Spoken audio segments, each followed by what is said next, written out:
a stirring story of redemption, love, passion, and new beginnings. She was as pure as the morning light, and he, a beast marked by a bloody past. That night, two worlds touched, and nothing was safe anymore. But what seemed like love might be the thread that unravels an unsolved crime. Watch this story until the end. You'll be surprised by this tale. If you enjoy love stories, romance, subscribe to this channel, leave your comment. We post videos like this every day, continuing. The rain pounded on the pharmacy roof with the persistence of someone in no hurry, while Aurora Tenorio counted Tylenol tablets for the third time that afternoon. Her fingers trembled imperceptibly, not from the cold that began seeping through the cracks in the wooden door, but from the tension she'd carried on her shoulders since waking. There was something in the air that October that felt different, as if the small town of Widow's Ridge was holding its breath. On the other side of the counter, her father, Joachim, flipped through a 2-week-old newspaper, the news already dried, out by time, and the dust that stuck to everything in this place forgotten by modern maps. The surrounding mountains formed a natural wall that kept the outside world at bay, and life inside followed the slow rhythm of those who had learned not to question traditions. Aurora observed her pale reflection in the glass display. At 21, she still maintained the withdrawn posture of a girl, shoulders curved inward as if trying to protect herself from unwanted gazes. The navy blue dress she wore covered her from wrists to ankles, according to the unwritten code. Her mother had embroidered into her upbringing with the precision of someone who had been sewing for decades. Each stitch had been a lesson. A proper woman doesn't show skin, doesn't raise her voice, doesn't desire what she shouldn't. The bell on the door chimed when Mrs. Cleary entered, bringing with her the scent of coconut soap and echoes of the latest town gossip. It was the third time that week the woman had appeared, always with the same excuse of buying headache medicine, always with eyes eager for news to spread to neighboring houses. "Good afternoon, Jack. Amy, my dear." Mrs. Cleary placed her crocheted bag on the counter with the care of someone carrying treasure. "Have you heard the news?" Jack raised his eyes from the newspaper with the tired expression of someone who already knew this conversation. "What news, Elaine?" "David Barrett is back." The words fell into the pharmacy's silence like stones in still water. Amy felt her stomach contract in a wave of curiosity and fear she couldn't explain. She had grown up hearing whispers about that name, always accompanied by blessings and haunted looks. The man who had killed his own fiancée and disappeared like smoke, leaving behind only unanswered questions and a farm that had prospered on its own, as if fed by forces no one dared to name. "Are you sure?" Jack's voice came out lower than normal, as if pronouncing the name aloud might invoke some curse. "Saw him with these eyes the earth will eventually consume." Mrs. Cleary crossed her arms over her chest. "He was at Joe Anthony's store yesterday afternoon. Bought enough supplies for a month." Skinny as a corpse, bearded with scars on his face, but it was him, you can be sure. Amy pretended to organize the ointment jars on the shelf, but every word of the conversation reached her ears like an amplified echo. She vaguely remembered a tall young man who sometimes passed by the pharmacy when she was a child, always riding a black horse, always with that smile of someone who knew no fear. David Barrett. The name tasted forbidden in her mouth. "And the farm?" asked Jack. "Oh, Bone Creek Farm never stopped running. They say his will left everything in the hands of an outside administrator, but I always suspected there was more behind it. Cursed land doesn't prosper without reason." Amy felt a shiver run down her spine. Bone Creek Farm, even the name of the farm sounded like a whispered threat. "Elaine, for God's sake." Jack shook his head. "The man served his sentence. He has the right to return home." "Sentence?" Mrs. Cleary let out a bitter laugh. "He disappeared. In the middle of the trial, Jack, he never served any sentence, and now he shows up here as if nothing happened. Have you forgotten poor Iris? They found her by the pond, all broken, on the day she was to marry him." The name Iris made the pharmacy air feel heavier.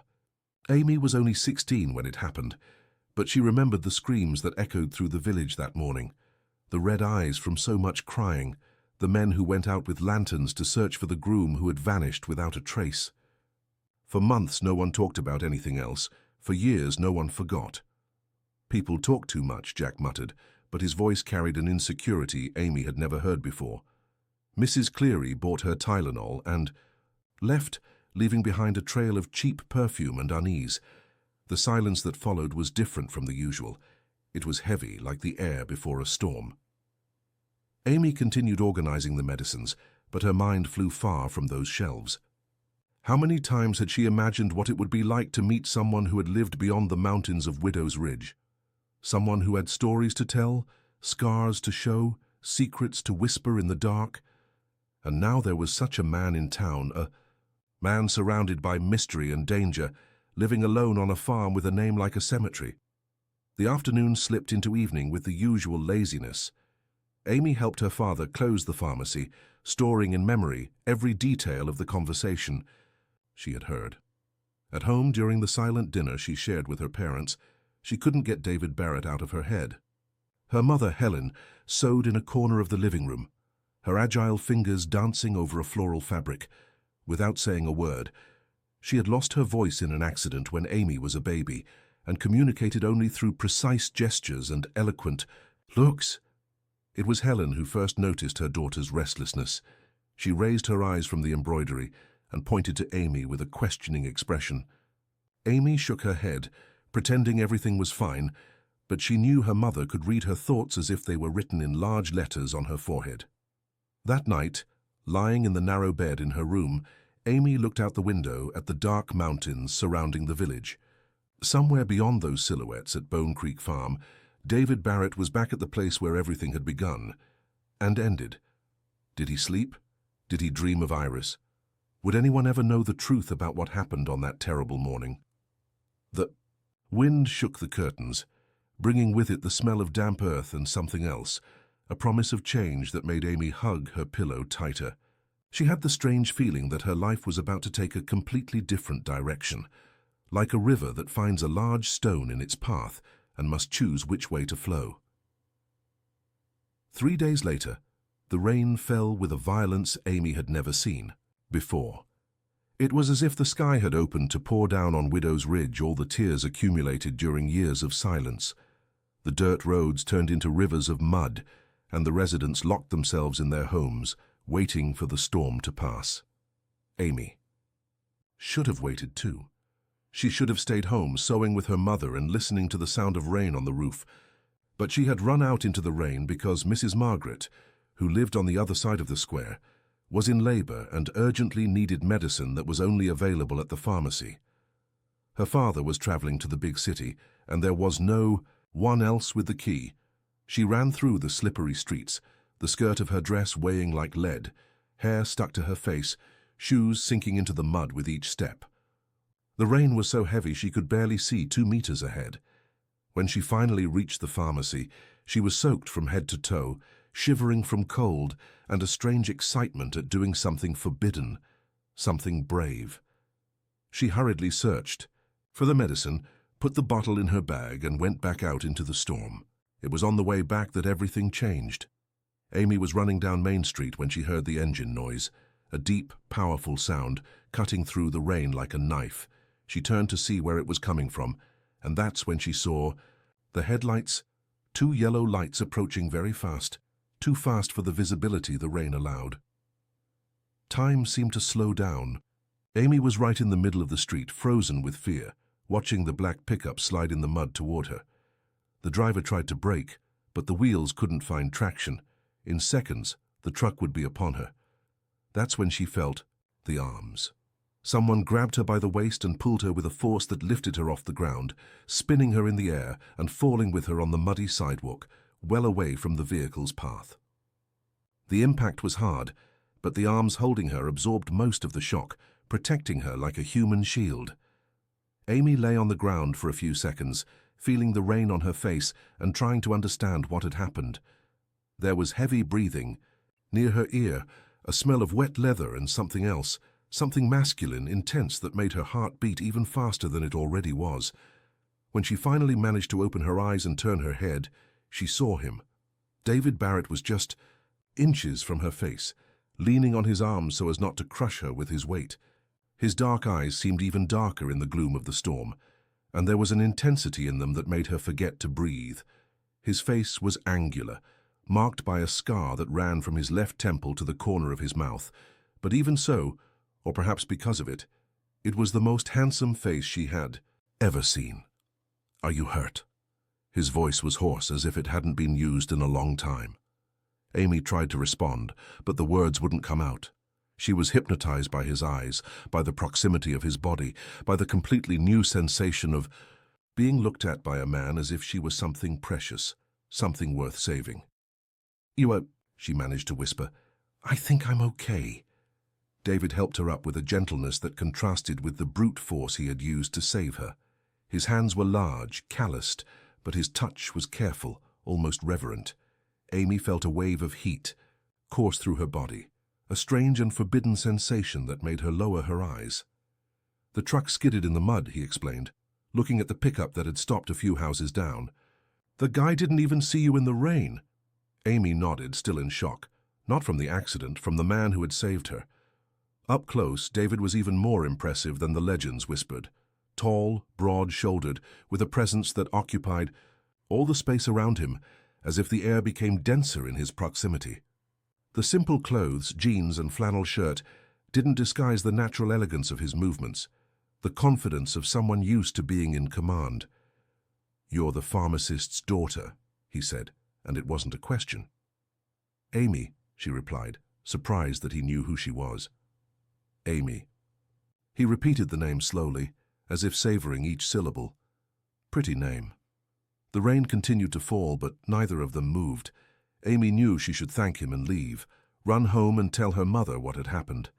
But there was something in David's gaze that kept her there, standing on the sidewalk like a wet statue. "You're David Barrett," she said, and it wasn't a question either. Something changed in his face. An almost imperceptible hardening, a shadow that passed through his eyes like a cloud covering the sun. "I am." The honesty of the answer surprised her. Amy expected him to deny it, or lie, or run away. But David looked her in the eye without flinching, as if he were used to carrying the weight of his own name. "People talk about you," said Amy, not knowing why she was being so direct. "I know." He ran his hand through his wet hair, pushing the dark strands away from his face. "People talk about a lot of things they don't understand." There was a bitterness in his voice that touched something deep in Amy's chest.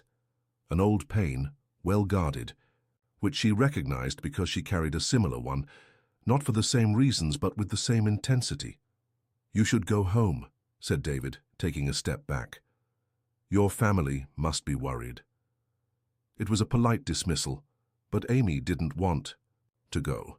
She wanted to stay there in the rain, asking questions she didn't know how to formulate. She wanted to understand why his gaze made her feel things she had never felt before, why simply being near him seemed to awaken a part of herself that had always been dormant. "Thank you," she said finally, "for saving me." David nodded and began to walk away, but stopped when Amy called his name. "David." He turned, and for a moment she saw something in his eyes that made her tremble, not from cold, but from an anticipation she couldn't name.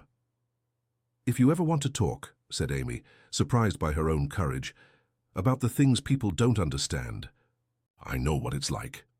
David studied her for a long moment, as if trying to decipher a puzzle. Then, without saying anything, he nodded and disappeared into the rain, leaving Amy alone on the sidewalk with her heart beating fast and the certainty that something fundamental had changed in her life.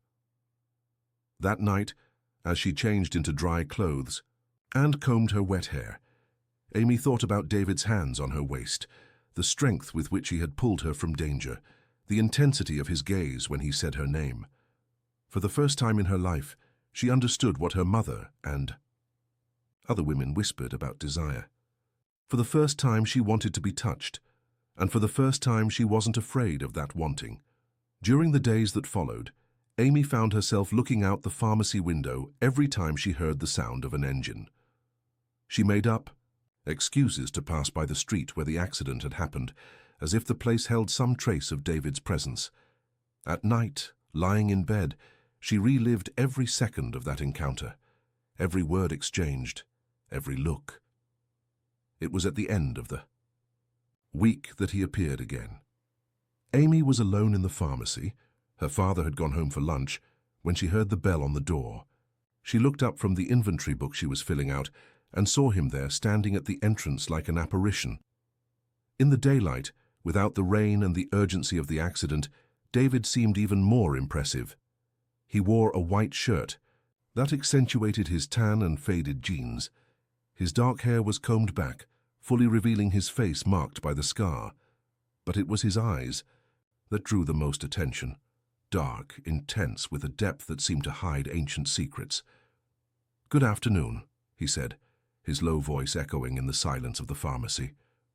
"Good afternoon."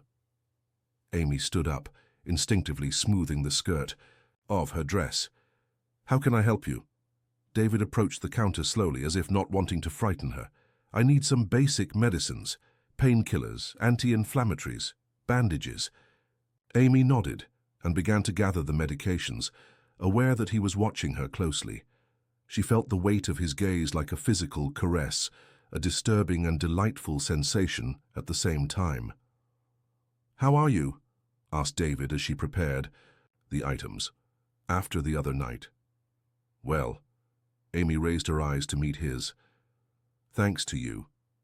He smiled for the first time since she had met him, a small, sad smile that completely transformed his face.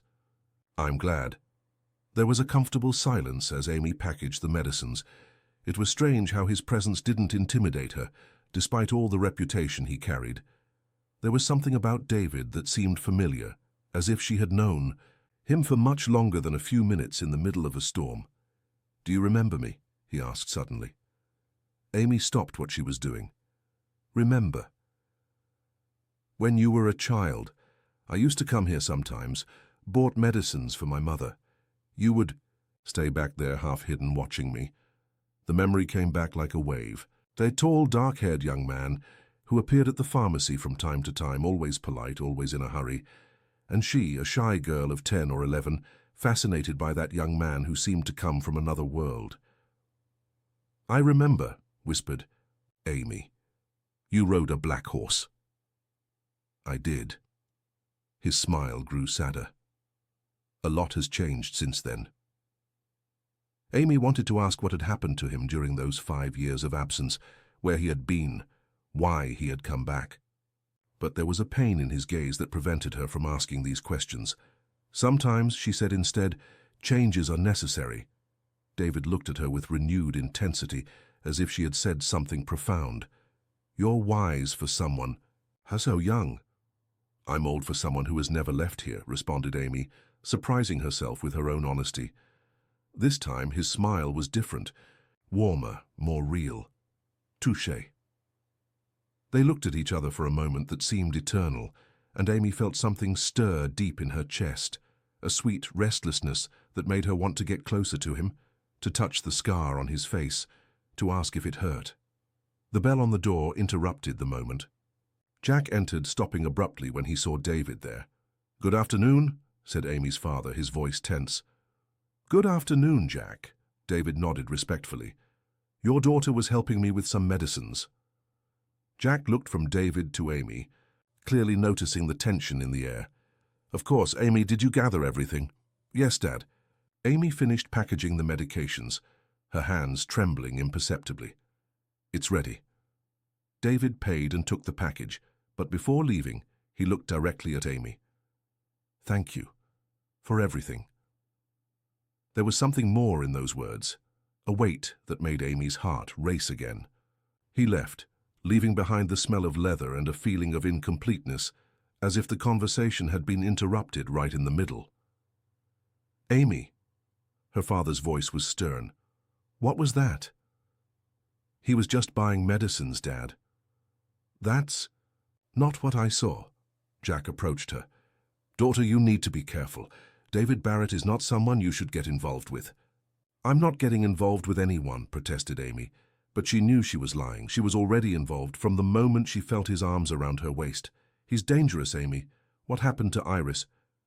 "People talk a lot," Amy cut him off, repeating the words her father himself had said days before. Jack sighed.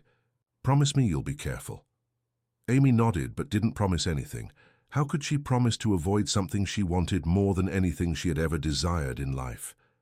That night, lying in bed, Amy held between her hands the receipt for the medicines David had bought. At the top of the paper he had written an address, Bone Creek Farm, Pond Road, Mile 7, and underneath, in firm, elegant handwriting, "In case you want to continue our conversation. D."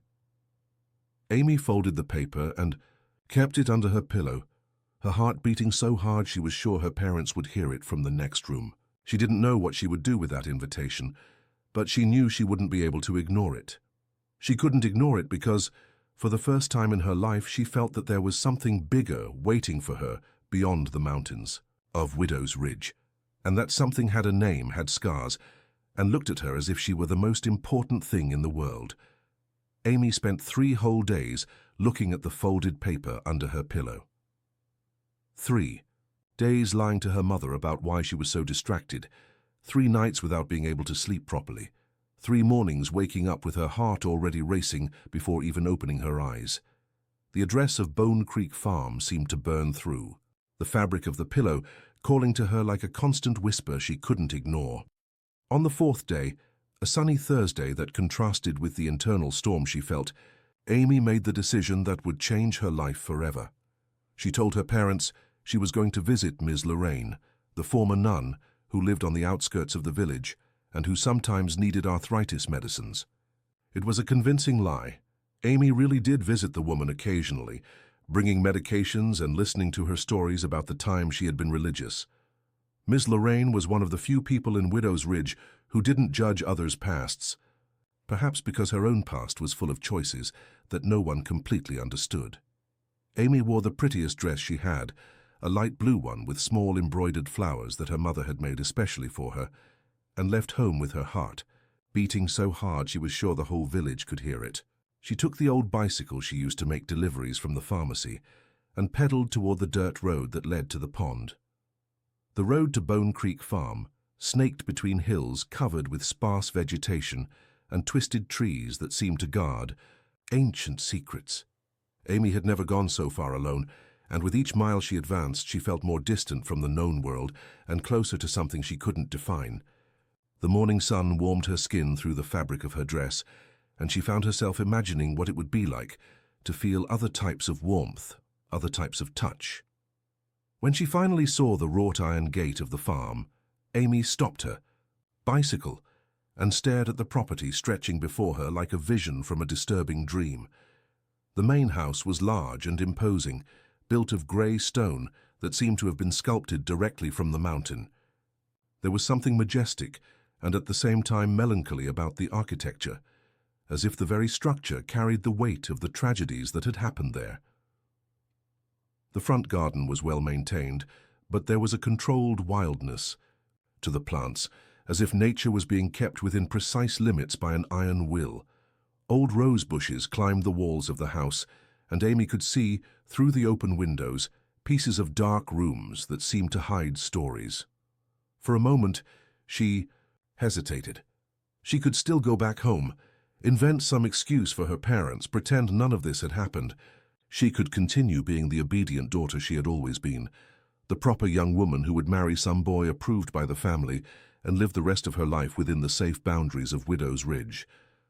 But when she raised her eyes to the porch of the house and saw David there, leaning against the wooden column, looking at her with that intensity that made her forget to breathe, Amy knew there was no going back. He came to meet her slowly, descending the porch steps with the feline elegance of someone accustomed to moving silently. He wore jeans and a white shirt with the sleeves rolled up, revealing tanned forearms and scars that told stories Amy wanted to know. His dark hair was a bit tousled, as if he had run his hand through it several times, and there was an expectation in his gaze that mirrored her own anxiety. "You came," he said when he got close enough for her to smell the familiar scent of leather and something else, something that was exclusively his. "Did you doubt I would?" Amy got off the bicycle, instinctively smoothing the skirt of her dress. "I hoped, but I wasn't sure if you would be brave enough." There was a challenge in those words that made Amy lift her chin. "You don't know me well enough to know what I'm capable of. David smiled, the same small, sad smile she had seen in the pharmacy, but with something new behind it. Approval, perhaps, or recognition. You're right, and that's exactly why I want to get to know you better. He took her bicycle and leaned it against the fence, then gestured toward the house. Come, I want to show you something. Amy followed him onto the porch and entered the house, immediately feeling a change in temperature and atmosphere. The interior of the farm was even more impressive than the exterior.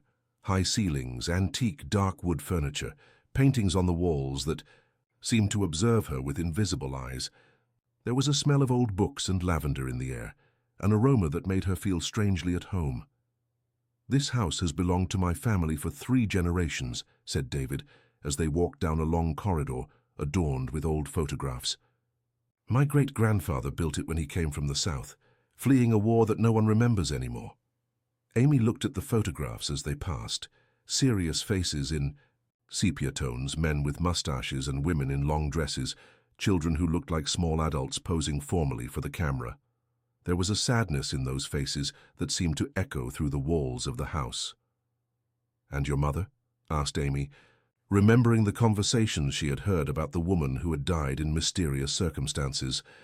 David stopped in front of a portrait larger than the others, a young and beautiful woman with dark, wavy hair and eyes that shone with an almost defiant intelligence. She wore a simple but elegant dress, and there was something in her posture that suggested an unusual inner strength.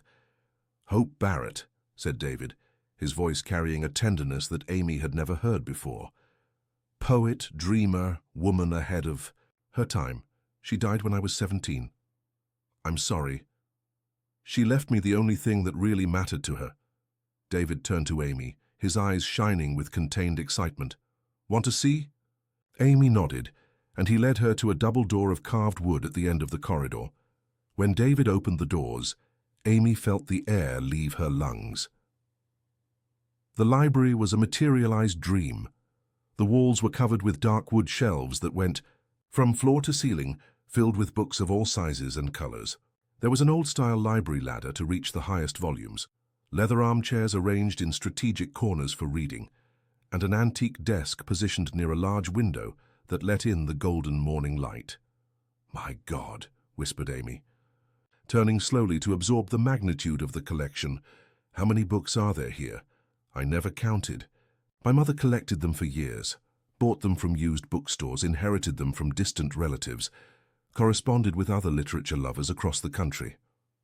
David approached one of the shelves, running his fingers over the spines of the books with an almost religious reverence. She always said that each book was a different life she could live without leaving home. Amy approached the shelves, fascinated.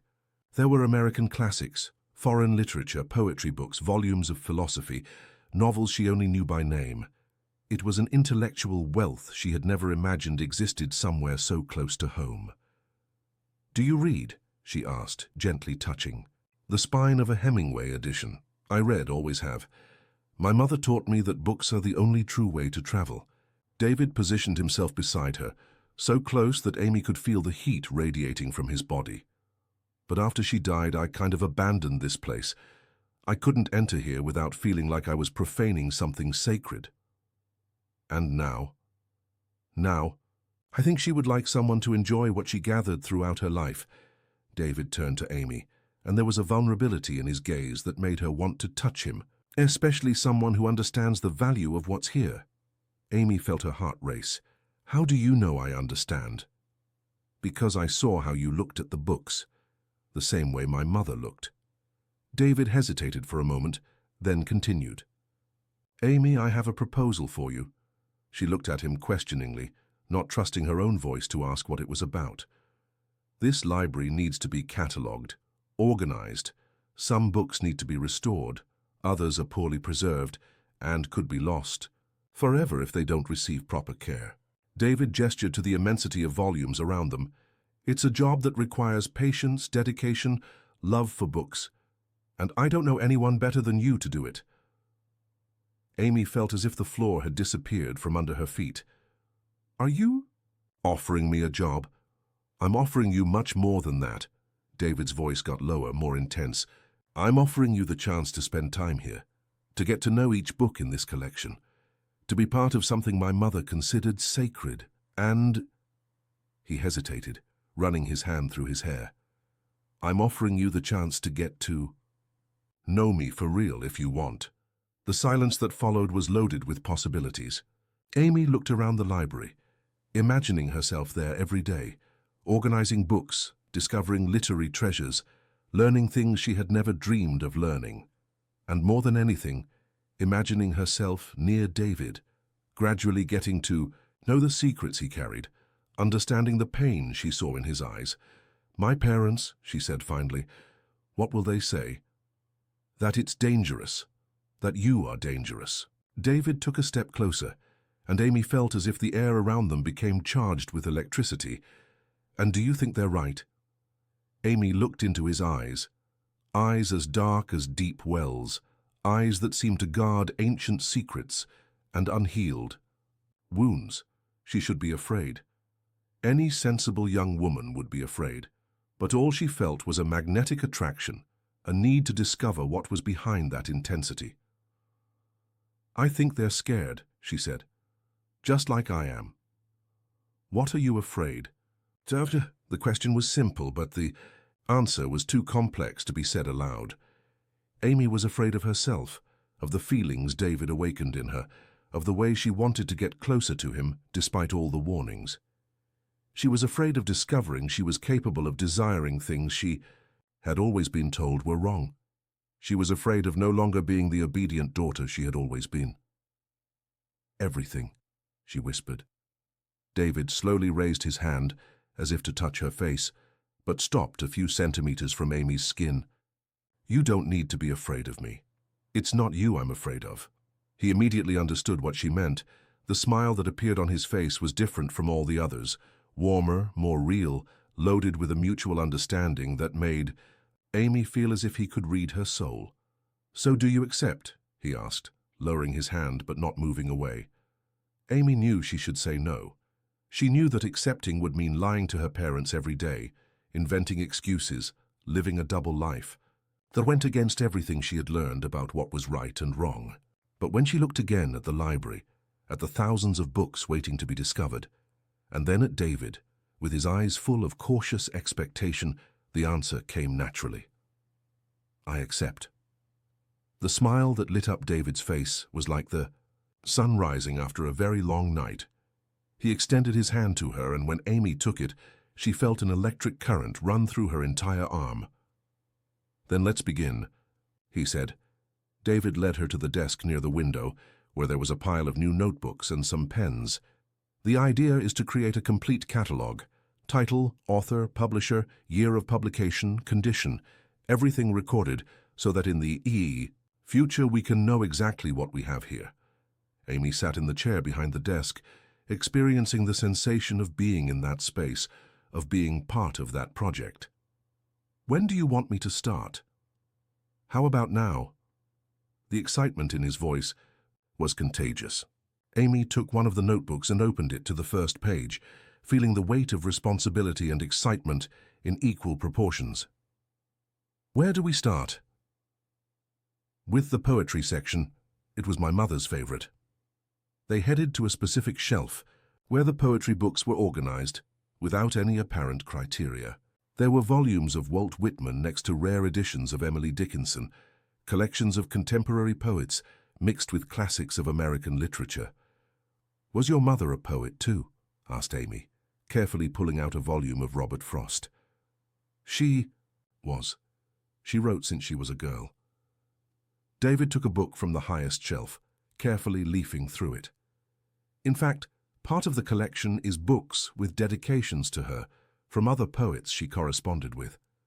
Amy noted the data from the Frost book, but her mind was focused on the information David had shared. "Do you have her poems?" "I do. They're kept in her room, along with the letters she received." David hesitated, as if deciding whether he should continue. "One day, if you want, I can show you." There was something in his voice that made Amy look up from the notebook. A subtle tension, as if those stored papers carried more weight than simple family memories. Was she famous? Did she publish? Not in the traditional way, But she had a kind of literary circle, people who exchanged poems and critiques by correspondence. It was an informal network of writers who connected through letters. David put down the book he was holding and turned completely to Amy. Some of the people she corresponded with were well known in literary circles. Amy felt a growing curiosity. There was something in the way David talked about his mother that suggested layers of complexity she didn't yet fully understand. They spent the rest of the morning working together, Amy meticulously cataloguing each book while David told stories about how his mother had acquired certain volumes or explained the importance of certain authors in American literature. It was work that could have been tedious, but his presence transformed each discovery into a small adventure.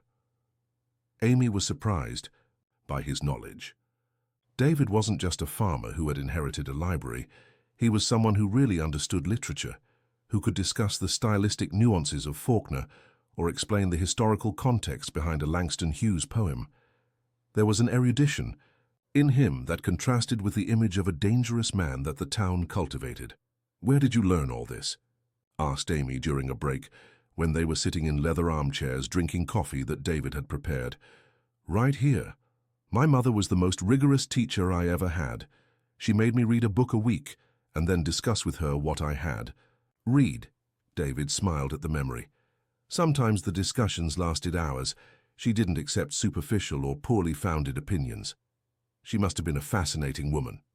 She was, and complex. She had a dark side that few people knew. David's expression became more serious.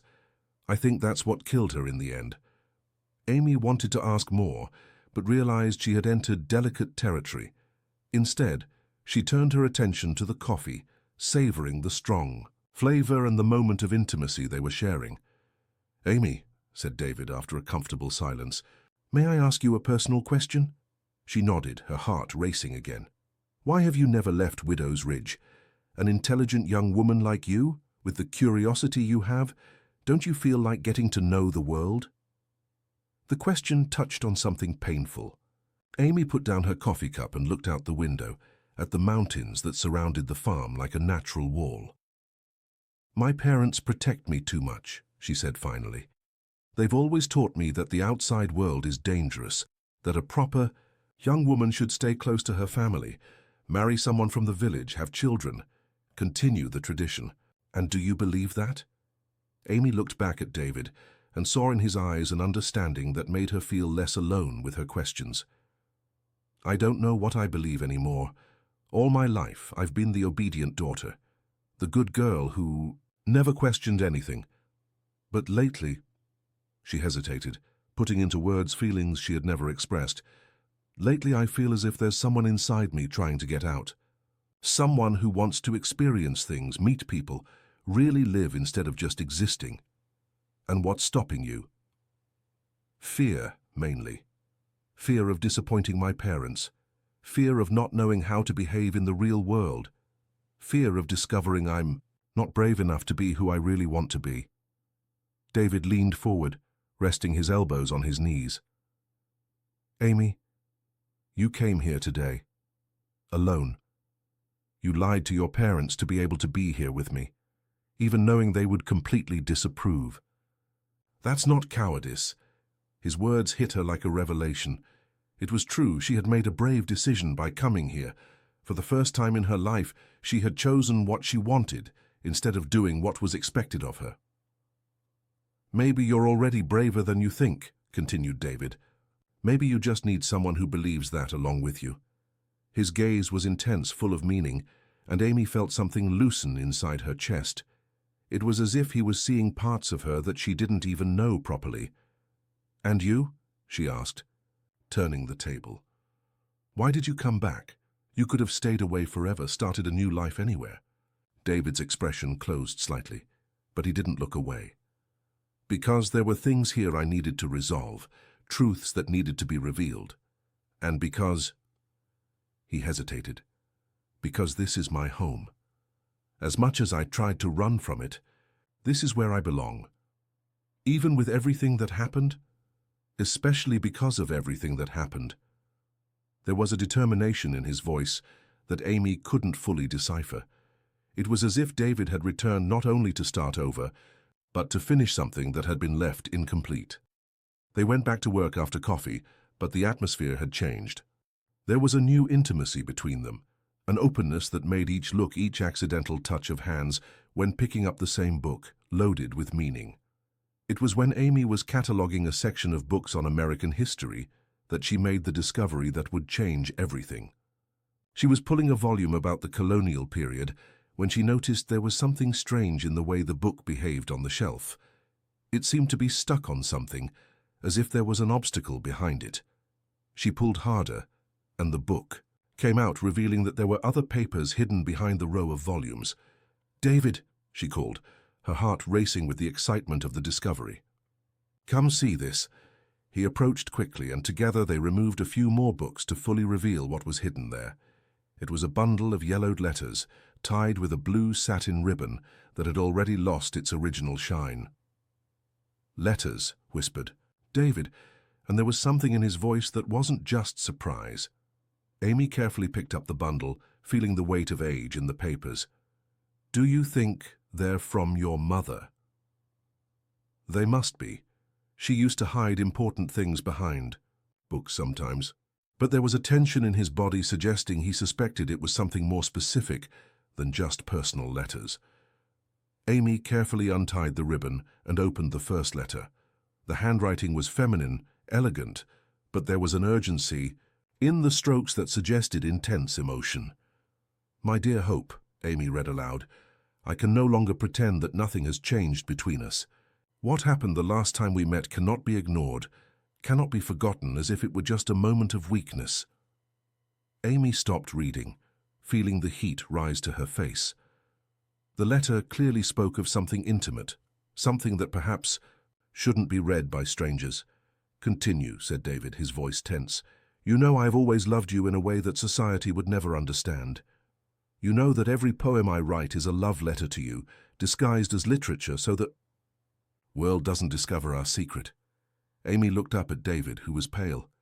"It's signed only as The Voice," she said. The silence that followed was heavy, loaded with implications that neither of them knew how to process. Amy looked at the other letters in the bundle, imagining what kinds of secrets were hidden in those yellowed papers. "Your mother had a lover," she said finally, not as a question, but as a statement. David nodded slowly. "Apparently so."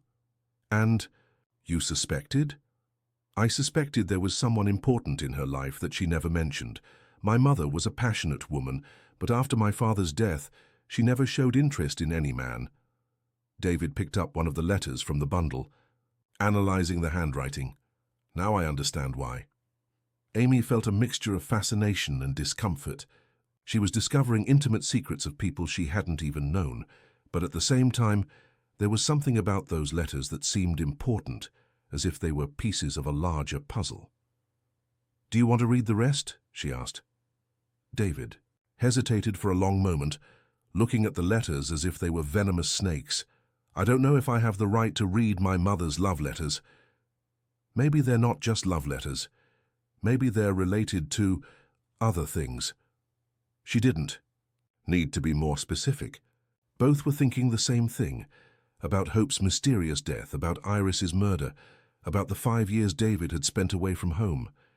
Perhaps those letters contained answers to questions no one had known how to ask. "You're right," said David finally. "But not here, not now. This requires time, preparation." Amy nodded, instinctively understanding that they had stumbled upon something that went beyond simple, loving correspondence. She put the letters back in the bundle and tied them again, with the blue ribbon, but when she went to return them to the hiding place behind the books, David stopped her. "Take them with you," he said. "What?" "The letters. Take them home. Read them carefully. You have an outside perspective. You might notice things I wouldn't be able to see." Amy looked at the bundle of letters in her hands, feeling the weight of responsibility. "Are you sure?" "I am. If these letters contain some secret about my mother's death or about what happened to Iris, I need to know, and I trust you to help me discover it." The trust in his voice moved her deeply. Amy kept the letters in her bag, promising herself she would read them with the care and discretion they deserved. The rest of the afternoon passed quickly, with the two working in an atmosphere of growing intimacy, punctuated by awareness of the secrets they had discovered. When the sun began to set, painting the library golden, Amy knew she needed to leave before her parents began to worry. "Tomorrow?" asked David when she was preparing to leave. "Tomorrow," confirmed Amy.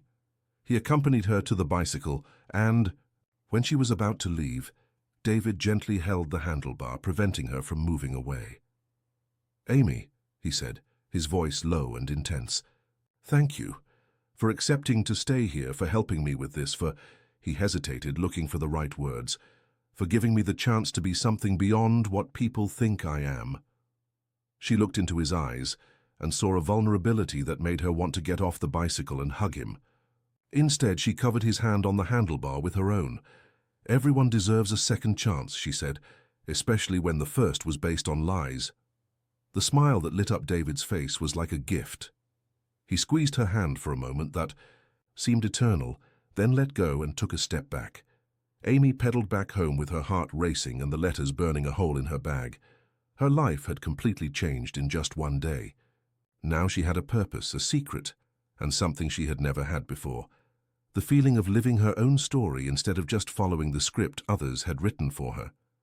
That night, locked in her room with the curtains closed, Amy read the Voices letters until dawn, discovering layer after layer of a forbidden passion that had lasted for years. And as she read about the secret love between two women in a society that would never understand them, she began to realize that David's family secrets were much more complex and dangerous than anyone could imagine. Amy didn't sleep that night. She sat on her bed until the early hours of the morning, reading and rereading the Voices letters by the weak light of the lamp she always kept hidden under her bed for emergencies. Each word revealed layers of a passion she had never imagined, possible between two women, an intensity of feeling that made her question everything she thought she knew about love, desire, and the limits imposed by society. The letters weren't just declarations of love. They were confessions of a tormented soul. The Voice wrote about secret meetings in a distant city, about entire nights spent talking about poetry and politics, about the agony of returning to their separate lives after each clandestine encounter. There were references to Our Circle, suggesting that Hope and her lover were part of a larger group of intellectuals who met in secret. But it was in the fifth letter that Amy found something that made her blood freeze. "My dear Hope, I can no longer bear the way Iris looks at you during our meetings. She suspects, I'm certain. Yesterday, when we went out to talk in the garden, she followed us and listened behind the rose bushes. I fear she has discovered our secret and is planning to use this information against us. You know her nature. Behind that angelic face lies an ambition that knows no bounds. If she reveals our connection, it will be the end of everything. Your reputation, my position in society, our happiness. We need to be more careful, or perhaps it's time to consider more drastic measures." Amy reread the passage 3 times, her heart pounding. Iris, the fiancée David had supposedly murdered, knew Hope. More than that, she seemed to be spying on the secret relationship between her and the Voice. The letter was dated 2 months before Hope's death, and only 6 weeks before Iris's murder. A new possibility began to form in Amy's mind. What if David hadn't killed Iris? What if the real motive for the crime was linked to the secrets Iris had discovered about Hope? But this raised an even more disturbing question. Who had really killed Iris? And why had David taken the blame?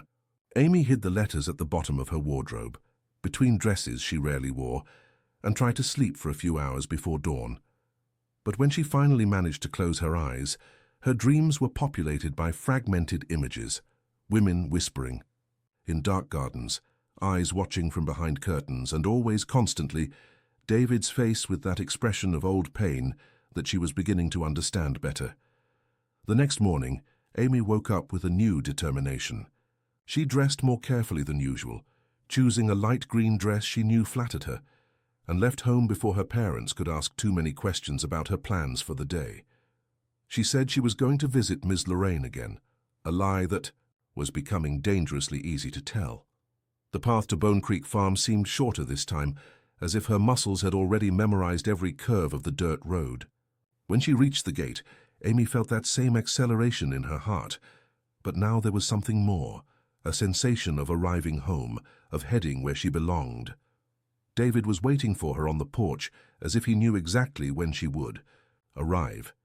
He wore jeans and a dark blue shirt that enhanced the color of his eyes, and there was something different in his posture, a contained expectation that mirrored her own anxiety. "Sleep well?"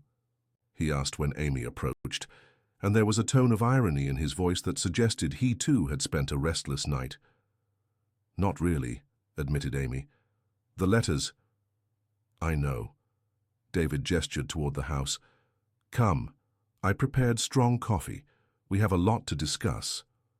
They went directly to the library, but this time the environment seemed different.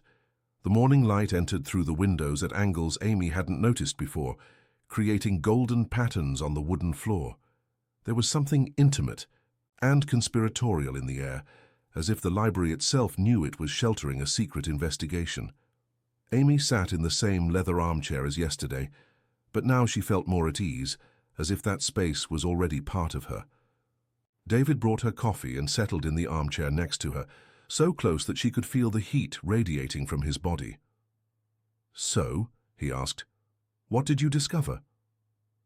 Amy told him everything, about the secret meetings, about the circle of intellectuals, about Iris's suspicions, and especially about the last letter that suggested the voice was considering more drastic measures to protect the relationship. David listened in silence, his expression growing darker with each revelation. When Amy finished, he stared out the window for a long moment, processing the information. "Iris was always ambitious," he said finally. "Intelligent, beautiful, but with a thirst for power that bothered me. I was with her more because of family pressure than true love." Family pressure. The families thought it would be a good union. Her parents wanted access to our family's lands, and my father, before he died, had suggested that I needed to settle down, have children, continue the lineage. David turned to Amy, and there was a deep sadness in his eyes. "But I never loved Iris, and I suspect she never loved me either." Amy felt a pang of something she recognized as jealousy. It was irrational. Iris had been dead for 5 years. But the idea of David with another woman, even in a loveless relationship, awakened possessive feelings in her that she had never experienced. "And you really didn't know about your mother's relationship?" "I had suspicions. My mother was different after certain trips she made to the capital, happier, more inspired, but also more distant, as if part of her stayed there." David ran his hand through his hair, a gesture Amy was learning to recognize, as a sign of nervousness, and there were the letters that arrived, always without a return address, always delivered personally by a boy who appeared and disappeared before anyone could ask where they came from. "Do you think Iris really discovered about them?" "Now that you mentioned it, it makes sense. Iris spent a lot of time here before our wedding, helping with preparations, organizing details. She had access to the whole house." David's voice grew tenser. "And I remember seeing her leaving the library sometimes, always with some excuse about looking for a book or admiring the collection." Amy felt the pieces of the puzzle beginning to fit together. If she discovered the letters and threatened to expose the relationship, someone had a very strong motive to silence her. The silence that followed was heavy with implications. Amy looked at David, seeing the pain in his eyes mix with something that seemed like relief. "David," she said carefully, "you know who killed Iris, don't you?" He closed his eyes for a moment, as if gathering courage for a confession he had been keeping for years. "I suspect," he said finally, "but I could never prove it. And the person I suspect was someone I loved more than life itself." Amy felt her stomach contract. "Your mother?" David nodded slowly. "My mother died 3 days after Iris. They found her at the same pond in the same circumstances. At the time, everyone assumed she had committed suicide out of guilt for having raised a murderous son, but now you think she killed herself out of her own guilt." I think she killed Iris to protect her secret, and then couldn't live with the weight of what she had done. David opened his eyes and looked directly at Amy, and I let everyone think it was me. I preferred to carry the guilt of a crime I didn't commit than to let my mother's memory be destroyed. The confession hit Amy like a punch in the stomach. The courage it had taken to make that decision, the sacrifice of carrying the blame for a murder to protect the reputation of someone who was already dead. The loneliness of 5 years carrying this secret. It was almost impossible to comprehend. "That's why you ran away," she said. "Not out of fear of being arrested, but because you couldn't stay here knowing the truth." "Exactly. And I came back because—" He hesitated, looking for the right words. "Because I found something out there that gave me strength to face the past." "What was it?" David got up and approached the window, standing with his back to Amy. "I found the voice." Amy felt as if the air had left her lungs. "She's alive." "She is. And when she found out I had taken the blame for Iris's murder, she sought me out. She told me everything, about her relationship with my mother, about Iris's threats, about the night it all happened." "What did she say?" David turned to Amy and there were tears in his eyes. "That my mother came to her desperate the night before the wedding. Iris had confronted her directly, demanding money in exchange for silence. Hope was terrified by the possibility of having her life exposed, of losing everything she had built, of publicly embarrassing me." Amy stood up and approached him, feeling an urgent need to console him. "The voice said she tried to convince my mother that we should run away together, start a new life in another place where no one knew us. But my mother couldn't abandon the farm, abandon me." David wiped his eyes with the back of his hand. "The next day Iris was found dead, and 3 days later my mother too. And you decided to take the blame. It seemed the only way to protect everyone who remained. My mother's memory, the identity of the voice, the family honor." David looked into Amy's eyes. "But it was 5 very long years, Amy. 5 years wondering if I did the right thing, if the sacrifice was worth it." Amy raised her hand and gently touched his face, feeling the texture of the scar under her fingers. "It was worth it. You're the bravest person I've ever met." Her touch seemed to break something inside David. He covered Amy's hand with his own, pressing it against his face, and closed his eyes as if memorizing the sensation. "Amy," he murmured, his voice hoarse with emotion, "you have no idea what your presence here means to me." She felt her heart race. They were so close she could feel his breath on her face, the warmth of his body radiating through his shirt. There was a tension in the air that seemed to have been building for days, a magnetic attraction that grew stronger with each look, each accidental touch. "David," she whispered, not knowing exactly what she wanted to say but feeling she needed to say something. He opened his eyes and looked at her with an intensity that made her forget to breathe. There was desire there, but also tenderness, gratitude, and something deeper that she didn't know how to name. "I shouldn't," he said, but he didn't move away. "Why not?" "Because you're pure, innocent. Because you deserve someone without the past I carry. Because—" he hesitated, his voice getting lower. "Because if I touch you, I won't be able to stop." His words sent a wave of heat through Amy's body. It was exactly the kind of warning that should have frightened her, that should have made her back away. Instead, it made her move even closer. "What if I don't want you to stop?" she whispered, surprising herself with her own courage. David's control visibly broke.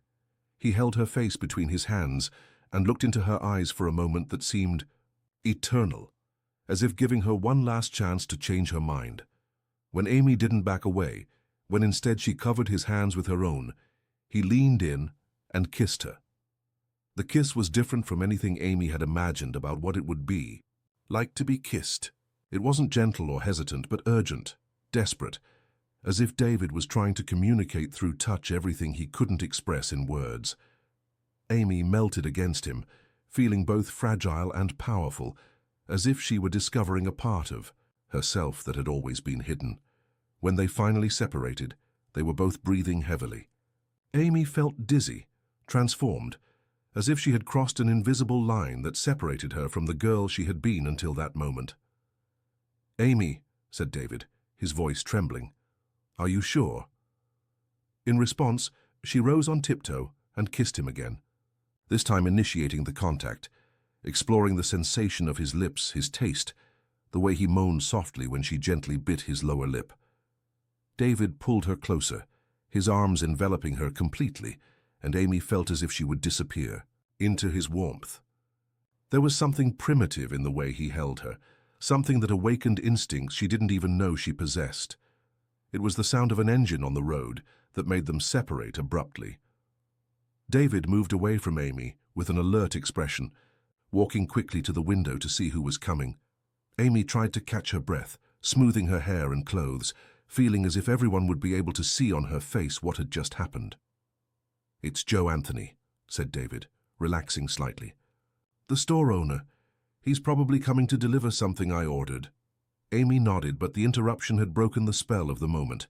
Reality returned like a cold wave. She was in an isolated farm, kissing a man the entire village considered dangerous, lying to her parents about where she was. "If someone found out, I need to go," she said, picking up her bag. "Amy, wait." David approached her again, but maintained a respectful distance. "About what happened. Don't regret it," she said quickly. "Please, don't regret it." The smile that appeared on his face was like the sun rising. "I could never regret something so perfect." Amy felt her heart jump in her chest. "Tomorrow?" "Tomorrow." She left through the back door while David went to receive Joe Anthony at the front, pedaling back home with her lips still tingling and his taste still in her mouth. She had crossed a line today, not just physically, but emotionally. She was no longer the obedient daughter she had always been. She was a woman who desired, who chose, who was willing to take risks for something she considered important.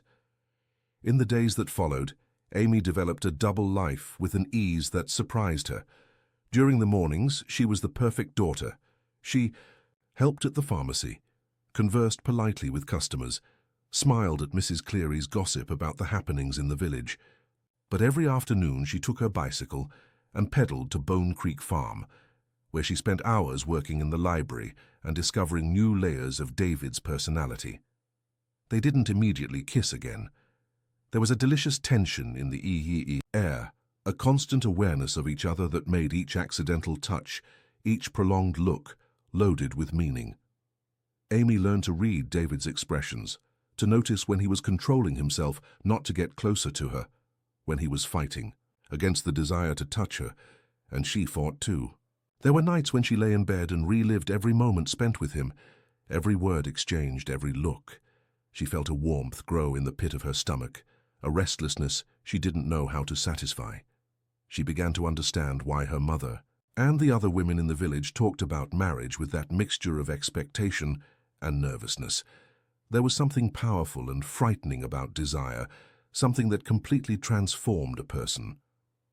It was on a Friday afternoon, when they were cataloguing philosophy books in an especially high section of the library, that the tension finally broke again. Amy was at the top of the ladder, trying to reach a volume of Ralph Waldo Emerson that seemed to be stuck between other books when she lost her balance. David, who was holding the ladder for her, reacted instantly, climbing a few steps and grabbing her by the waist to prevent her from falling. What began as a protective gesture quickly transformed into something more. Amy turned in his arms, and suddenly they were face to face, breathing the same air, with all the inches of distance separating them charged with electricity. "Amy," murmured David, and there was a question in his voice. In response, she held his face between her hands and kissed him, this time without hesitation, without fear. The kiss was even more intense than the first, loaded with days of repressed desire. David held her tighter, and Amy felt as if she would melt completely. When they finally separated, they were both trembling. David helped her down from the ladder, but he didn't let her go. Instead, he gently pressed her against the bookshelf, his body forming a protective barrier around her. "You're driving me crazy," he whispered against her lips. Amy felt a wave of feminine power she had never experienced. Knowing that she could affect a man like David that way, Knowing that he desired her as much as she desired him was intoxicating. "Then don't control yourself," she whispered back, surprising herself with her own audacity. David groaned softly and kissed her again, this time with less restraint. His hands cautiously explored her back, going down to her waist, and Amy felt as if each touch awakened something new inside her. She was discovering that she had a body, that this body was capable of feeling things that no book, no whispered conversation had prepared her to experience. It was when they heard the sound of a bicycle on the road that they separated again, both breathless and disoriented. "Someone's coming," said David, his voice tense. Amy tried to fix her hair and clothes, but she knew that anyone with eyes would notice that something had happened there.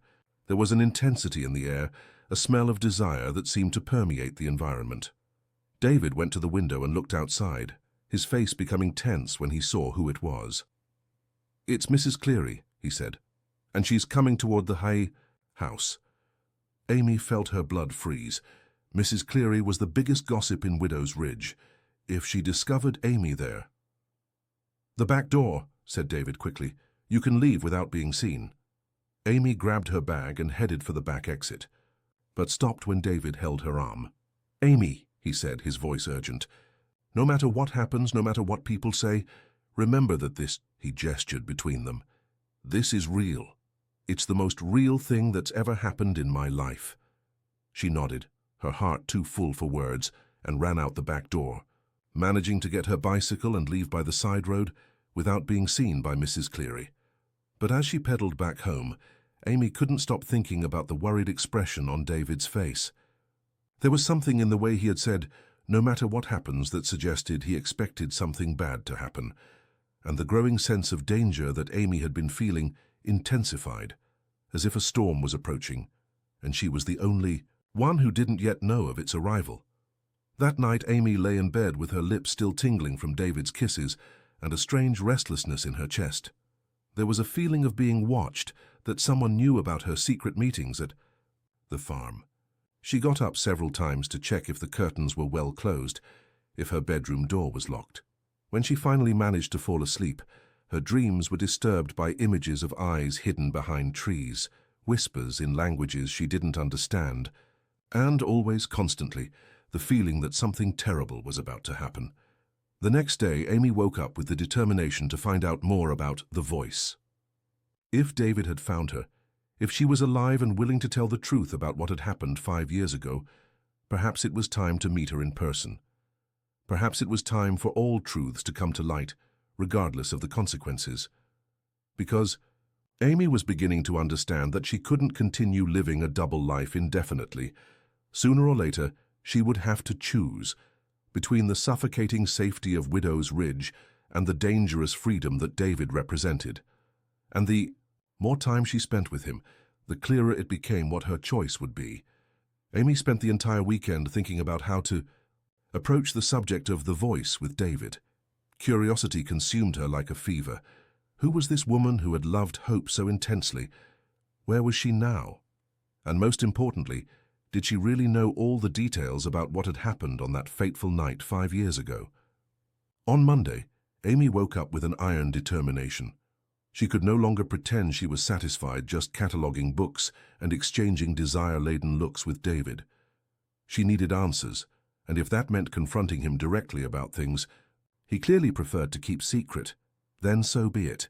She wore a yellow dress her mother had made recently, with a discreet neckline but one she knew flattered her, and left home earlier than usual. This time she didn't invent any excuse for her parents. She simply said she was going out and would be back before dinner. The new assertiveness in her voice must have surprised Jack and Helen, because neither questioned her plans. When she arrived at the farm, she found David in the front garden, pruning rose bushes with a concentration that seemed almost medicinal. He wore worn jeans and a white t-shirt that marked the muscles of his arms, and there was something in the domesticity of the scene that made Amy's heart race. It was easy to imagine a life like this, waking up every morning and finding him working in the garden, sharing coffee on the porch, spending afternoons in the library discovering new literary treasures. "You came early today," he said when he saw her, cleaning his hands on a cloth and walking to meet her. "We need to talk," replied Amy, and something in the tone of her voice made David stop smiling. "Did something happen?" "I want to meet the voice." The declaration fell between them like a stone in still water. David was silent for a long moment, studying Amy's face as if trying to decipher her motivations. "Why?" he asked finally. "Because I need to understand the whole story, because if we're going to—" She hesitated, looking for the right words. "If what's happening between us is real, then I need to know all parts of your life, including the most difficult ones." David approached her, raising his hand to touch her face but stopping before making contact. "Amy, there are things about my past that might change the way you see me. Let me decide that." The firmness in her voice seemed to impress him. He looked at her for another moment, then nodded slowly. "All right. But not today. I need to talk to her first, prepare her. She's a woman who has suffered a lot, who carries deep scars." David gently touched Amy's arm. "She comes here on Wednesday. If you really want to meet her, you can come too." Amy felt a mixture of excitement and nervousness. "Does she come here regularly?" "Once a month since I came back. It's a way to keep my mother's memory alive, to honor the love they had." David's voice became softer. "And it's a way for her to forgive me for the years I lost believing I was a murderer." "How did she know you had taken the blame?" "She investigated on her own."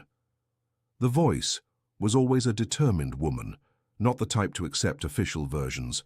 Without questioning, David gestured toward the house. "Come, I'll show you something that might help you understand better." They entered the house, but this time David didn't take her to the library. Instead, they climbed a wooden staircase that Amy had never climbed before. Reaching a long corridor with several closed doors, David stopped in front of the last door at the end of the corridor, his hand resting on the doorknob as if gathering courage. "This was my mother's room," he said. "I haven't entered here since I came back, but I think it's time." The door opened with a soft creak, revealing a room that seemed frozen in time. The bed was made with a delicate patchwork quilt. There was an antique dressing table with perfume bottles still arranged on the surface, and a desk near the window covered with papers and books, as if Hope had just stepped out for a few minutes. Amy entered slowly, feeling as if she were stepping on sacred ground. The room smelled of lavender and something else, a feminine and melancholic fragrance that must have been Hope's perfume. "This is where she wrote," said David, pointing to the desk. "Poems, letters, reflections on life. After she died, I closed everything exactly as it was." Amy approached the desk, observing the papers scattered over the surface. There were drafts of poems written in an elegant and hurried handwriting, as if the words flowed faster than the hand could keep up. There were also some letters, different from those she had found in the library. These seemed to be responses to the Voices letters. "May I?" she asked, pointing to the papers. David nodded, but she noticed the tension in his shoulders. It was difficult for him to be there, surrounded by memories of a woman he had loved and lost in such a traumatic way. Amy carefully picked up one of the letters, immediately recognizing Hope's handwriting. It was dated 2 weeks before her death. "My dear Violet, your last poem made me cry with joy and sadness at the same time. How do you manage to capture in words the exact essence of what I feel when I think of our meetings? It's as if you lived inside my heart and knew exactly which strings to touch to make it sing. But I have disturbing news. Iris came to see me yesterday, and what she said froze my blood." Amy stopped reading, her heart beating fast. "Violet," she said. "The real name of the voice is Violet." "Violet Martinez," confirmed David, literature professor at a girls' school in the city. Or at least she was before all this happened. Amy continued reading. "She knows about us, Violet. I don't know how she found out, but she knows. And, the worst, she wants money. A lot of money.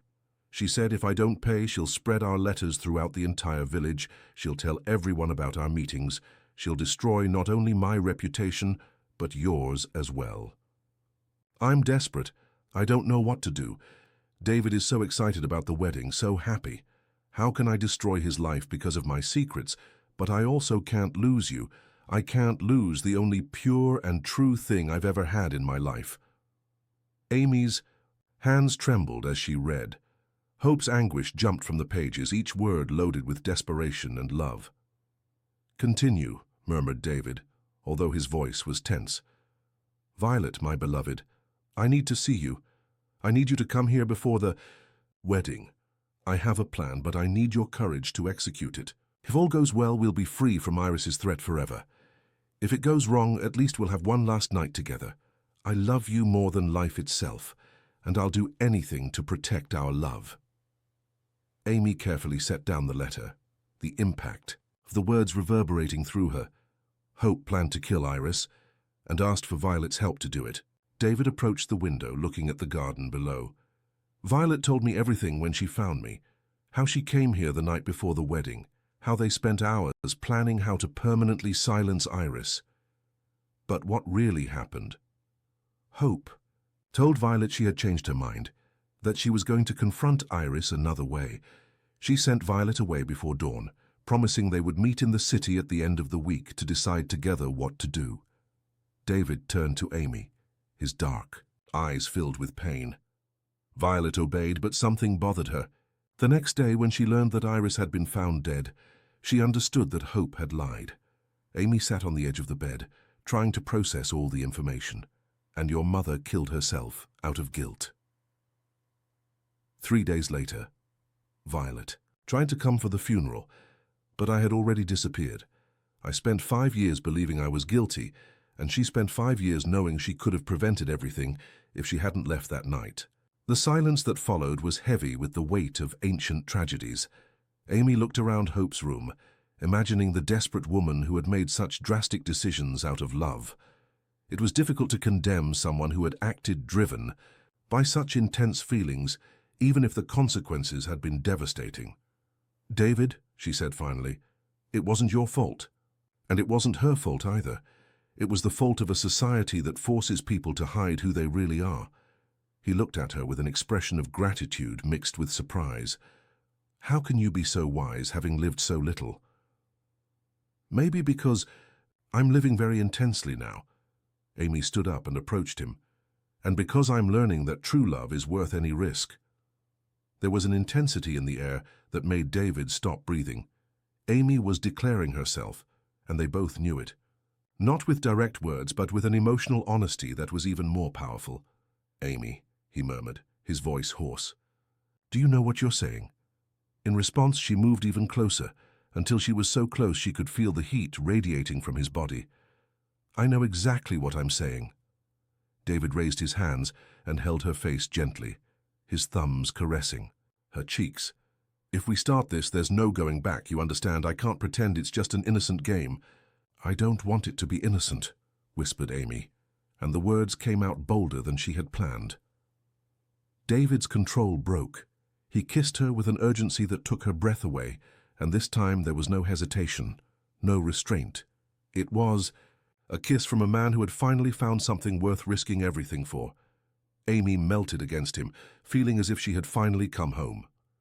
His hands explored her back, went down to her waist, pulled her even closer, and she discovered she had her own hands exploring his chest through his t-shirt, feeling the tense muscles beneath the fabric. "Are you sure?" he asked against her lips, even as his hands found the buttons of her dress. "Absolutely," replied Amy, and began to pull his t-shirt. What happened next was a mutual discovery that completely transformed them both. David was careful, gentle, introducing Amy to the mysteries of her own body with a patience and tenderness that made her cry with gratitude. And Amy discovered she had a natural sensuality that surprised them both, an ability to give and receive pleasure that seemed to have been waiting only for the right man to manifest itself. When they finally lay together in Hope's bed, Amy knew she had crossed the definitive line between the girl she had been and the woman she had become. Not just physically, but emotionally. She had chosen David completely, had chosen a life that went against everything she had been taught, and she felt not a drop of regret. "I love you," she whispered against his chest, feeling his heart beat. Strongly under her ear, David tightened his arms around her, as if wanting to protect her from the entire world. "I love you too, more than I thought it was possible to love someone." They lay in silence for a while, absorbing the magnitude of what had happened between them. Amy felt different, not just in her body, but in her soul. It was as if she had discovered a version of herself that had always been hidden, waiting for the right moment to emerge. "What are we going to do now?" she asked finally. "I don't know," admitted David. "I just know I can't live without you. Not after this." Amy raised her head to look into his eyes. "Then we won't live without each other." It was a simple promise, but they both knew executing it would be anything but simple. Amy would have to confront her parents, the village, an entire society that would not approve of her choice. David would have to find a way to definitively clear his name, to establish himself as the man he really was, instead of the caricature people had created. But at that moment, lying in the quiet room where Hope had loved and suffered, Amy knew any sacrifice would be worth it. She had found something rare and precious, something many people searched for their entire lives without ever finding. They dressed slowly, as if neither wanted to break the spell of the moment. Amy looked at herself in the antique mirror of Hope's dressing table and saw a different woman looking back. Brighter eyes, fuller lips, a new confidence in her posture. "You're different," said David, observing her through the mirror. "I feel different." Amy turned to him. "I feel as if I finally know who I really am." They went down to the library, where they spent the rest of the afternoon working, but there was a new intimacy between them that transformed each task into a prelude. To the next touch, the next kiss, Amy discovered that working alongside David, after what they had shared, was a form of sweet torture. Each of his movements distracted her. Each look reminded her of the sensations she had discovered in his arms. It was when they were organizing a section of history books that Amy made the second important discovery of the day. She was leafing through a book on American folklore when she found, between the pages, a small brown leather notebook. The notebook was thin, with pages yellowed by age, and on the cover there was a single word written in almost erased golden letters: "Thoughts." "David," she called, her heart racing with the intuition that she had found something important. Approached and looked at the notebook in her hands, his expression immediately changing. "Her diary," he whispered. "I looked for this for years, thought it was lost." Amy carefully opened the notebook, revealing pages covered by Hope's elegant handwriting. But they weren't just random thoughts. They were dated entries, like an intimate diary where she recorded her deepest feelings. The first entry Amy read made her sit heavily in a chair. March 15th. I met someone today who might change everything. Violet Martinez, literature professor, came to give a lecture at the school. The entire time she talked about romantic poetry, I could only think about what it would be like to kiss those lips. It's terrible and wonderful at the same time, discovering, at 40, that I'm capable of feeling something I didn't even know existed. David noticed my agitation when I arrived home, but how can I explain to my son that his mother has discovered something about herself that society would never forgive? Amy continued reading, fascinated by the evolution of the relationship between Hope and Violet through the pages of the diary. The entries showed a woman discovering not just a new love, but a new identity, a new way of existing in the world. But it was when she reached the last entries, dated from the weeks before Hope's death, that the atmosphere changed completely. October. To Iris knows. I don't know how she found out, but she knows. She came here today while David was in town with a smile that froze my blood. She said she had interesting proposals to make to me. When I asked her what it was about, she just laughed and said we would talk after the wedding. I'm terrified. October 5th. Iris came back. This time she was direct to the point. She wants $5,000 a month for the rest of her life in exchange for silence. $5,000. It's more than the farm makes in 2 months. When I said I couldn't pay, she suggested I find a way. Perhaps by selling some family antiques. She's blackmailing not just me, but also Violet. She said she had copies of our letters and wouldn't hesitate to send them to the director of the school where Violet works. Amy looked at David, who was pale. Iris wasn't just ambitious, she was a blackmailer. Keep reading, he said, his voice tense. October 8th. I wrote to Violet telling her everything. She's coming here tomorrow. I don't know what we're going to do, but I know I can't destroy David's life because of my secrets. He deserves to be happy, even if it's with a woman who doesn't truly love him. Sometimes I think it would be better if I simply disappeared, let everyone think I ran away out of shame. But I can't abandon my son. The next entry was from the night before the wedding. October 9th. Violet arrived today. We talked for hours, and we reached a terrible conclusion. Iris won't stop. Even if we pay this time, she'll come back asking for more and more until there's nothing left. That's how blackmailers work. Violet suggested we run away together, but how can I abandon David on his wedding day? How can I destroy his life that way? There's only one solution, and we both know what it is. Violet says she can't do it, that she can't live with blood on her hands. But I can. For love of her, for love of my son, I can.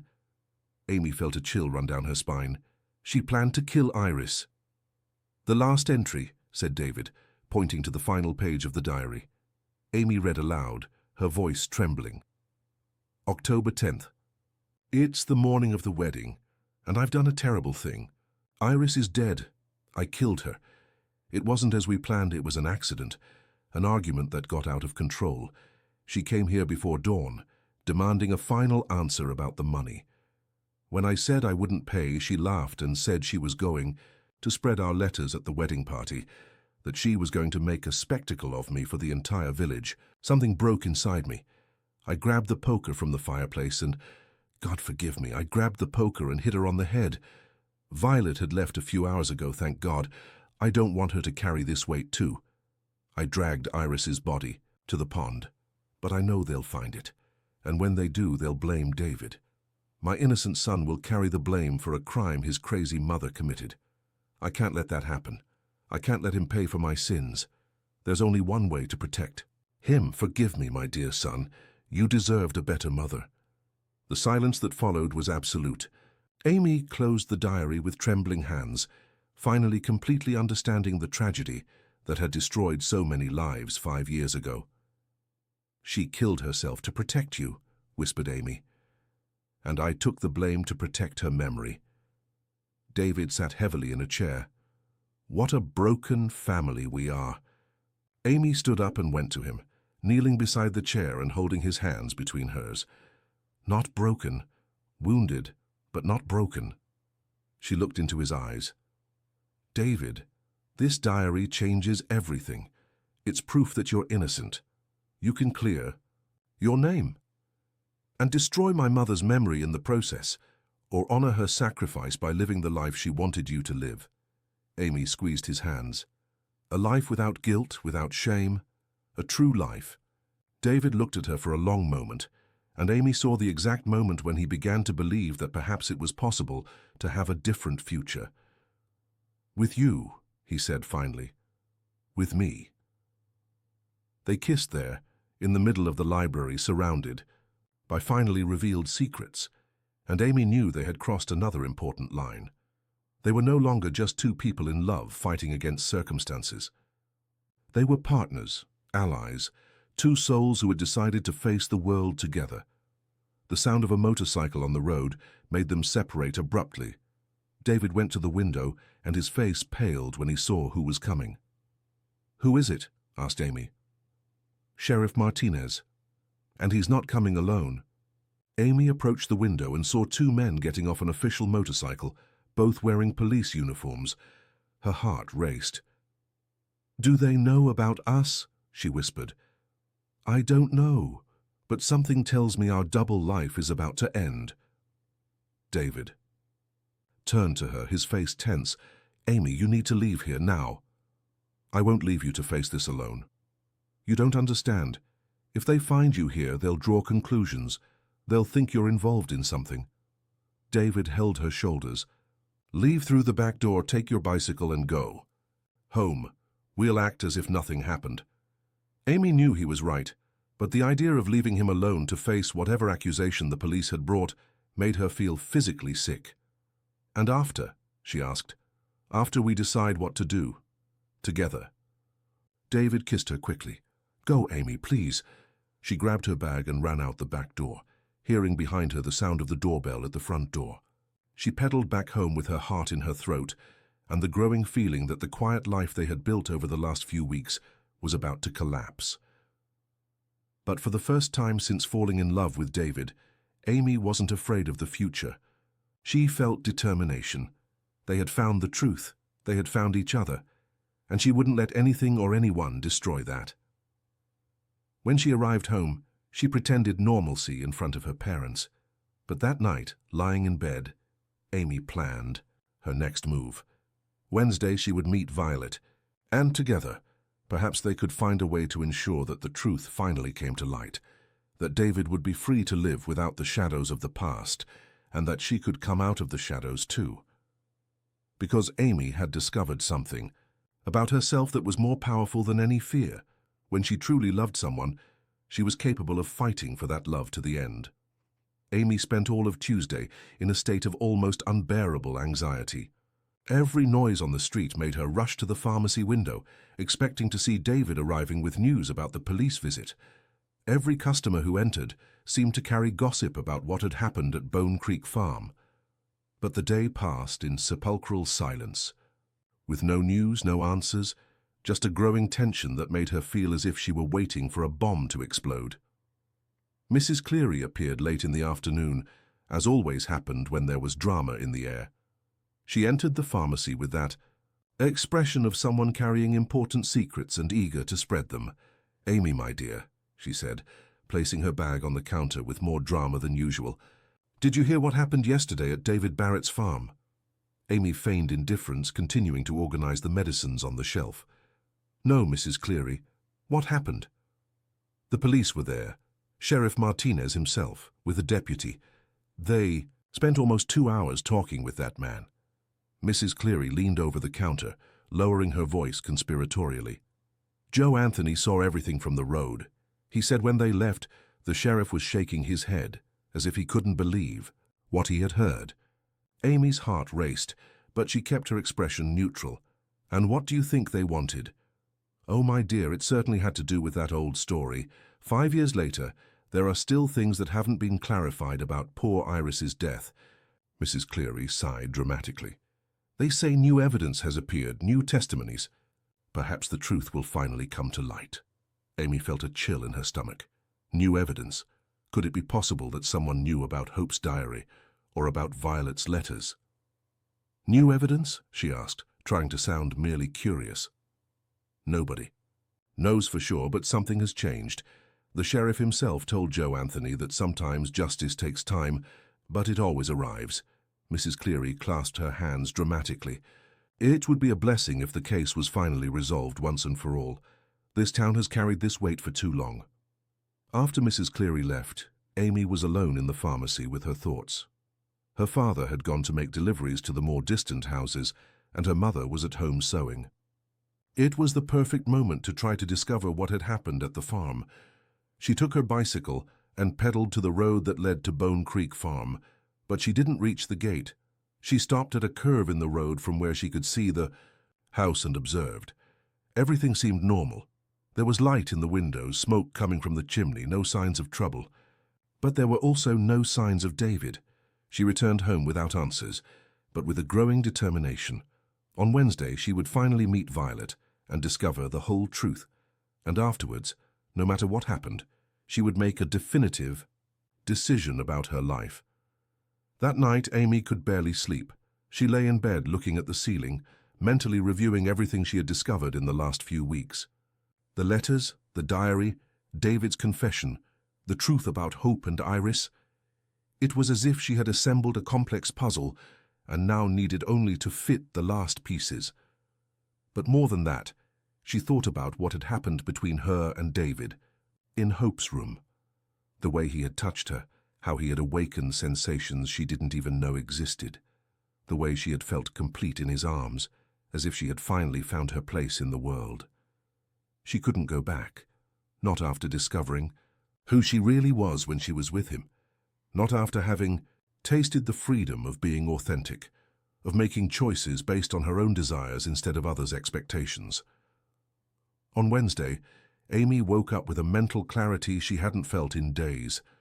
She dressed carefully, a navy blue dress that flattered, her comfortable shoes for pedaling, hair tied in an elegant bun. She looked at herself in the mirror and saw a different woman from the girl she had been just a few weeks ago. There was a determination in her eyes, a confidence in her posture. That came from within. During breakfast, she noticed her parents observing her with special attention. Jack seemed worried, and Helen gestured more than usual, signs that both had noticed the changes in her. "Amy," said Jack when she was preparing to leave, "you have been different lately." Amy stopped at the door, her hand on the doorknob. It was the moment of truth. She could continue lying, or she could begin to prepare the ground for the revelations that were to come. "I'm growing up, Dad," she said simply. "Sometimes that means changes." Jack exchanged a worried look with Helen. "What kind of changes?" "The kind that every woman goes through when she discovers who she really wants to be." Amy turned to her parents. "I'll be back before dinner." She left home before they could ask more questions, but she knew the definitive conversation couldn't be postponed much longer. The path to the farm seemed different this time. Amy pedaled with her heart beating strongly, but not from nervousness, from expectation. She was finally going to meet the woman who had loved Hope so intensely, the woman who knew all the secrets that had shaped the tragedy of 5 years ago. When she reached the farm gate, she saw a car parked near the house, a light blue Volkswagen. Beetle that obviously wasn't David's. Amy took a deep breath and pedaled toward the porch. David was waiting for her, as always, but this time he wasn't alone. Next to him was a woman of approximately 50, elegant with grey hair tied in a sophisticated bun and intelligent eyes behind delicate glasses. She wore a simple but well-cut dress, and there was an aura of wounded dignity about her that immediately made Amy understand why Hope had fallen in love. "Amy," said David when she approached, "this is Violet Martinez." Violet rose from the chair where she was sitting and extended her hand to Amy with a gentle but cautious smile. "Pleased to meet you, Amy. David has told me a lot about you." Amy shook her hand, feeling an immediate connection. There was something in Violet's eyes that she recognized, the same emotional intensity she saw in her own eyes when she looked in the mirror after spending an afternoon with David. "The pleasure is mine, Ms. Martinez. I'm sorry for your loss." Violet nodded graciously. "Thank you, dear. Hope would have liked you very much. She had a soft spot for young, curious minds." They sat on the porch, and Amy immediately perceived that there was a tension in the air that didn't have to do only with her presence.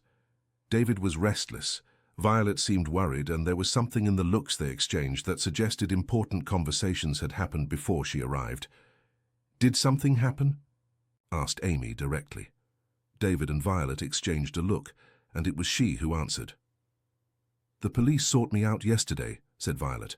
"Someone sent an anonymous letter to the sheriff, saying I had important information about the Iris case." Amy felt her stomach contract. An anonymous letter. "Someone knows about my relationship with Hope," continued Violet, "and about my presence here the night before the murder. The letter didn't reveal everything, but revealed enough to arouse suspicions." David leaned forward. "The police came here on Monday to ask me if I knew anything about a secret relationship of my mother's. They said they had received information that she wasn't alone in the decision to silence Iris." Amy processed the information quickly. "Someone is investigating you two. Someone discovered about the letters, about the diary. Or someone always knew and decided it's time to use that information," said Violet somberly. A heavy silence settled between them. Amy looked at the two adults who carried the weight of old secrets and made a decision that surprised her with its clarity. "Then let's end this," she said. "Let's tell the whole truth." David looked at her as if she had suggested setting fire to the farm. "Amy, you don't understand the consequences." "I understand perfectly." Amy stood up, feeling a new energy running through her veins. "You two have spent 5 years carrying guilt that isn't yours. You," she looked at David, "took responsibility for a crime you didn't commit. And you," she turned to Violet, "carried The guilt of not having prevented a tragedy that perhaps you couldn't have avoided anyway. "Amy," began David, but she interrupted him. "No, listen to me. Hope killed Iris to protect your love and to protect you, David, from a marriage with a blackmailer. Then she killed herself because she couldn't live with the weight of what she had done. It was a tragedy, but it was a tragedy based on love, not malice." Violet was crying, silently. "And how do I explain to the police that I left the woman I loved to face the worst night of her life alone?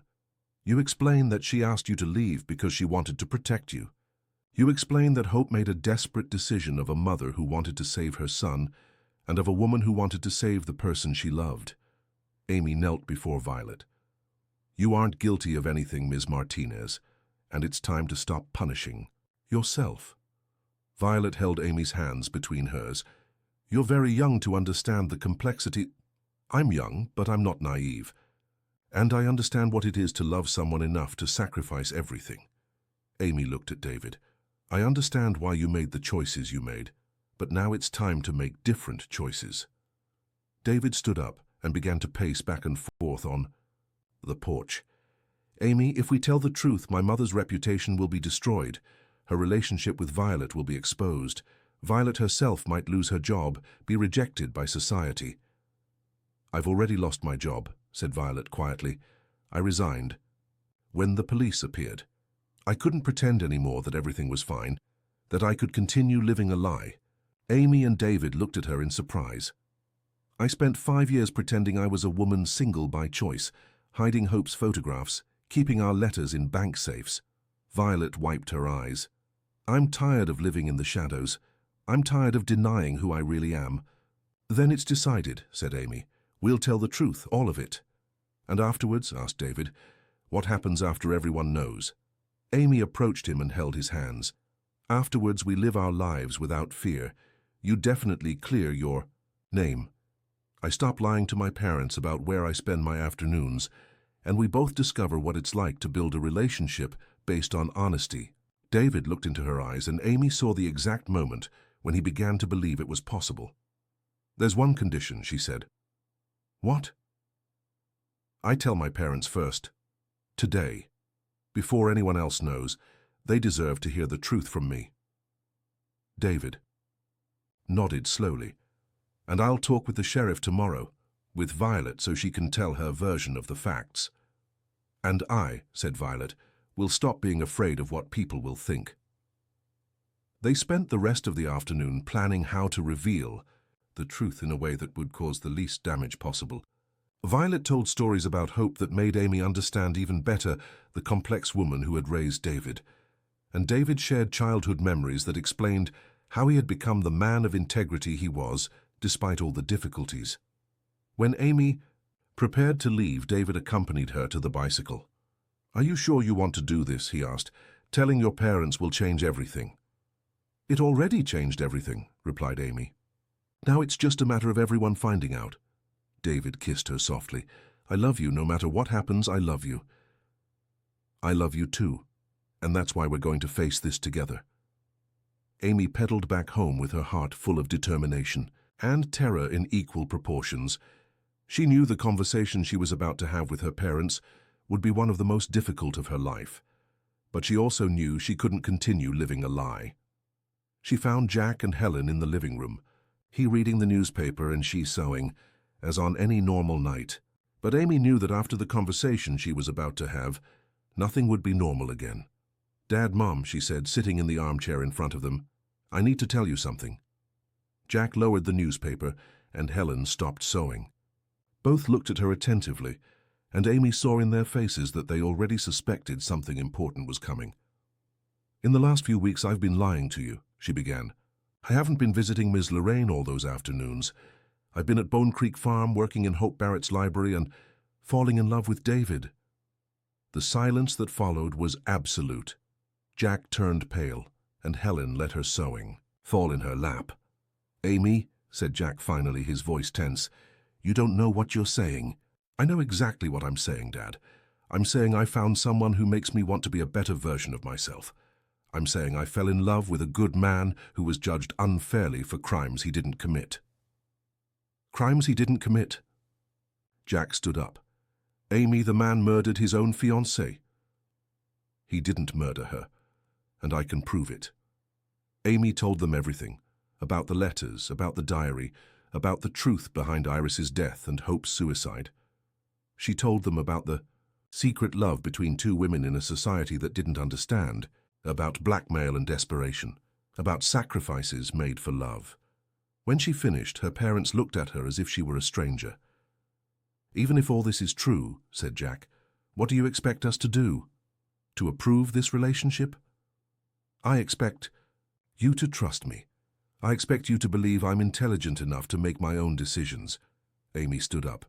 "And I expect you to love me enough to support me when I say I've found the person I want to spend the rest of my life with." Helen made urgent gestures trying to communicate, and Jack translated. "Your mother is asking if you slept with him." Amy felt her face flush, but she didn't look away. "That's between him and me." "You're our daughter," exploded Jack. "Everything. That concerns you concerns us." "Not anymore." Amy's voice came out firmer than she expected. "I'm of legal age, Dad. I'm capable of making my own decisions about my body and my life." What followed was the most intense argument Amy had ever had with her parents.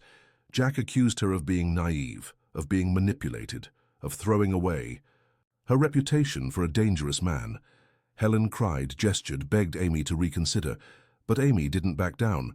For every argument they presented, she had an answer. For every concern they expressed, she showed that she had thought about the consequences. She was prepared to face the judgment of the village. She was prepared for the difficulties that would come. She was prepared to fight for the love she had found. The argument only stopped when Amy said something that completely changed the dynamics of the conversation. "You think I don't know that my mother lost her voice because she was beaten by her first husband?" she said quietly. "You think I don't know that she married you, Dad, pregnant by another man who abandoned her when he found out about the pregnancy?" The silence was deafening. Helen was crying, and Jack looked as if he had aged 10 years. "How did you—" he began. "I heard conversations, gathered information over the years, and you know what I learned?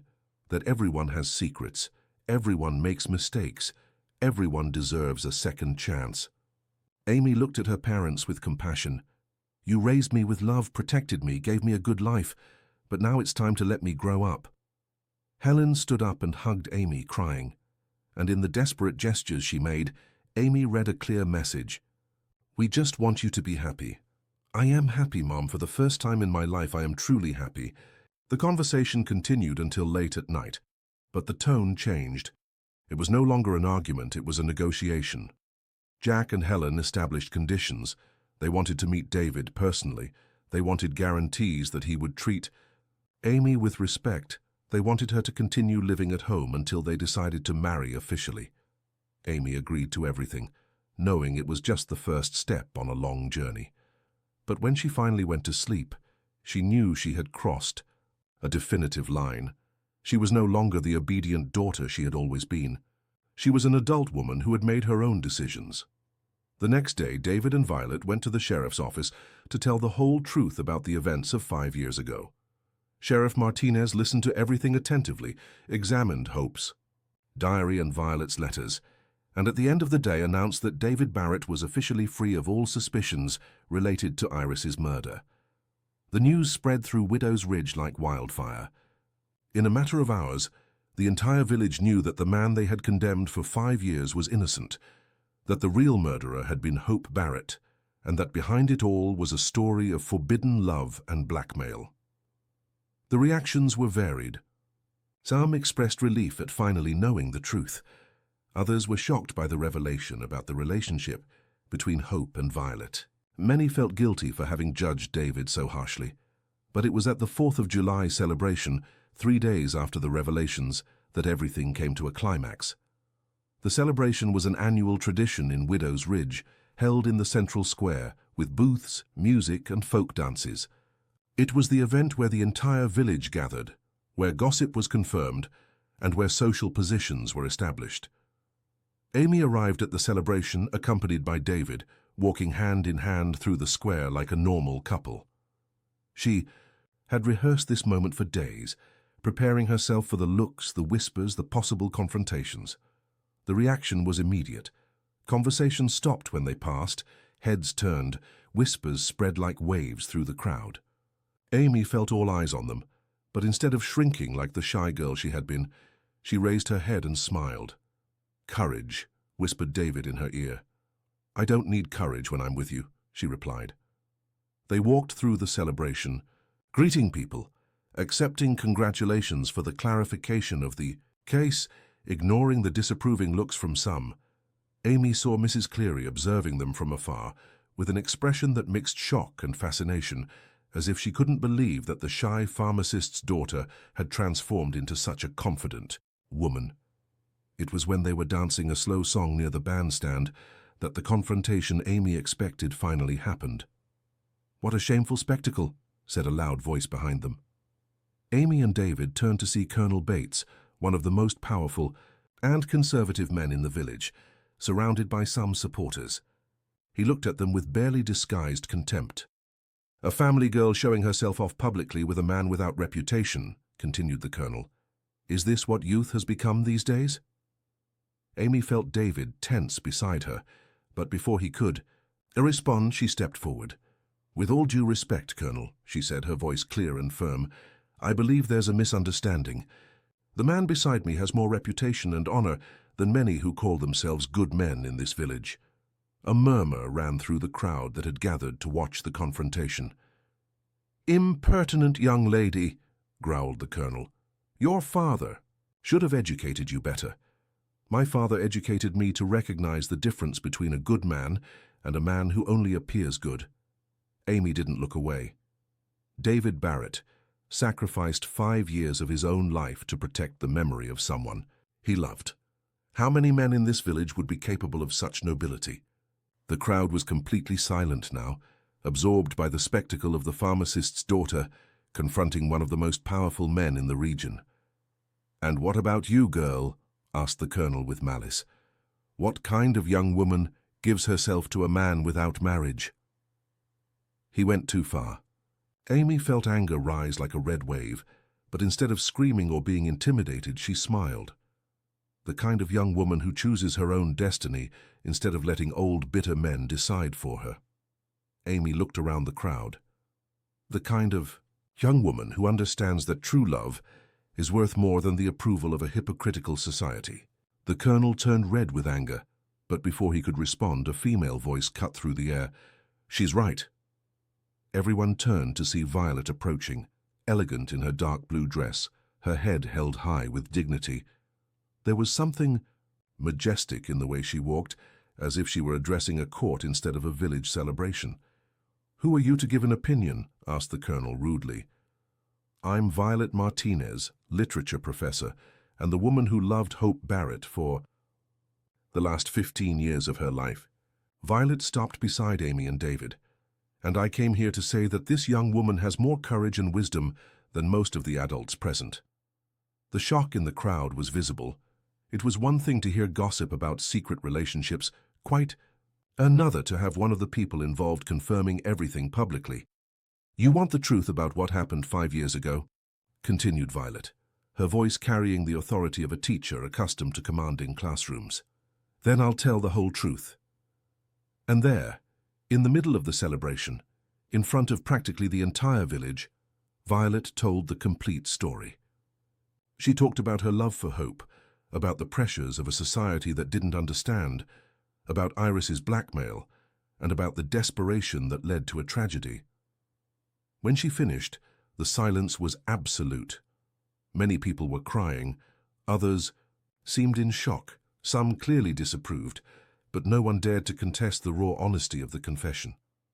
"Hope Barrett was a brave woman who made terrible choices out of love," said Violet. "David Barrett is a man of integrity who sacrificed years of his own life to protect his mother's memory. And Amy Thompson is an extraordinary young woman who had the courage to see beyond appearances." Violet turned to Amy and David. "And if the love you have is a fraction of what I had with Hope, then you are the luckiest ones in this entire place." The crowd began to disperse slowly, people processing what they had heard, dividing into groups that whispered among themselves. Some approached Amy, David, and Violet to express support. Others moved away with clear disapproval. But Amy didn't care. She had said everything that needed to be said. She had confronted the worst critics. She had publicly positioned herself alongside the man she loved. She had definitely transformed from obedient girl to independent woman.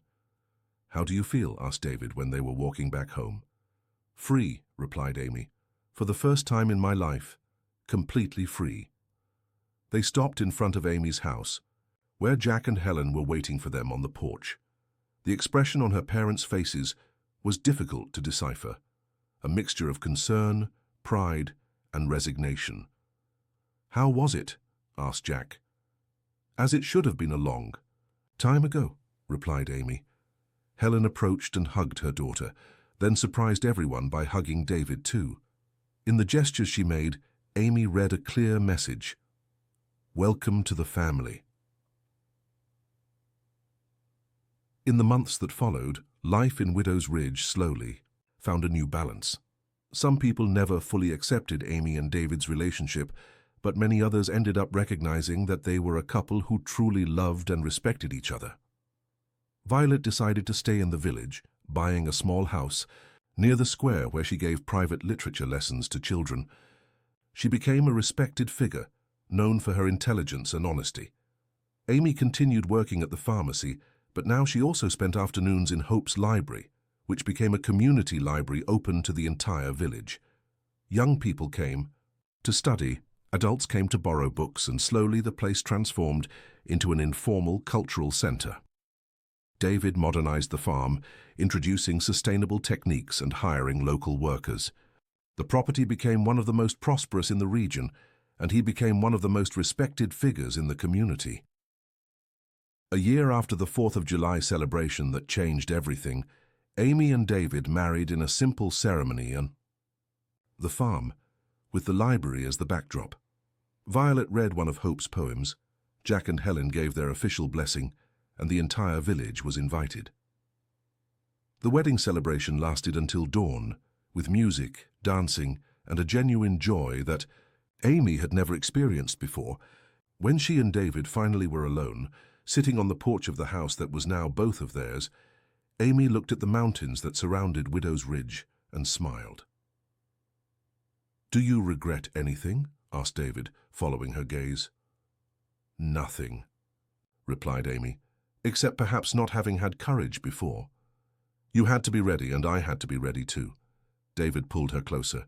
"Sometimes the best things happen at the right time, not before." Amy nestled against him, feeling completely at peace.